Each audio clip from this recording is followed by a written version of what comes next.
about looks to shed those holiday pounds. Elon Musk is shedding some light on how he trimmed down in this festive Christmas post.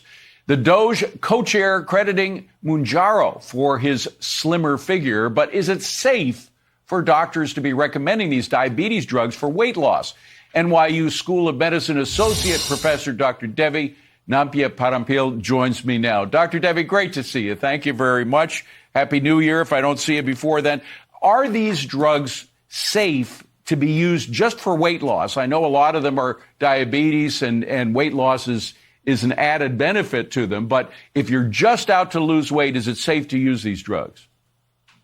Well, it's a complicated answer because the studies, typically you have to go through FDA approval as well. But generally speaking, a lot of studies, even if the drugs don't have FDA approval, they are showing benefits for weight. And then we have to think about the impact of that weight loss. So if people lose weight, aside from, trimming the fat or looking better, it makes a major impact in terms of your cardiovascular risk factors. That's the number one killer. Stroke also in the top 10. Diabetes, which separately is in the top 10.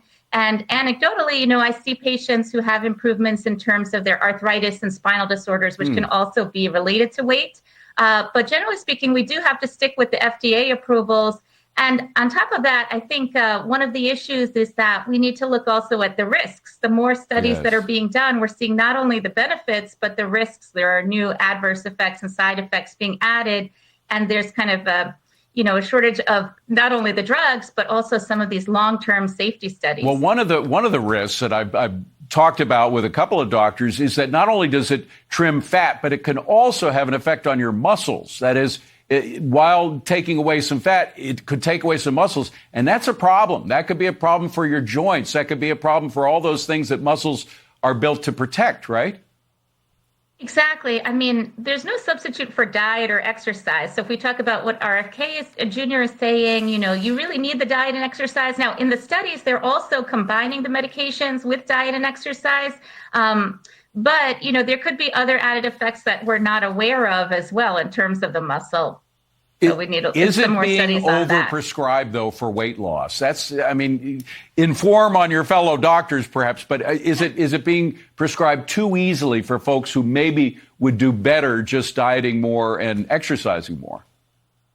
Well, there we get into the value judgment. So I think right now the major issue is that there's a shortage of these medications. So because some patients or people are getting prescribed these medications for off-label uses where they're not FDA approved, the problem is then, that exacerbates the shortage and makes it harder for people who do have diabetes or who are overweight or obese and have multiple medical problems like high blood pressure, high cholesterol. The people who are most at risk, they may have a harder time getting the medication. Okay. So that's where the problem comes in. But I think if we had more of a supply, that would be less of an issue. Okay. The other issue with supply is that as people are trying to get these medications, you see more counterfeiters, more illegal versions of these medications appearing. So that's another problem. That has its own whole host of side effects. I'm pushing you along a little because I want to get this in. You mentioned RFK Jr.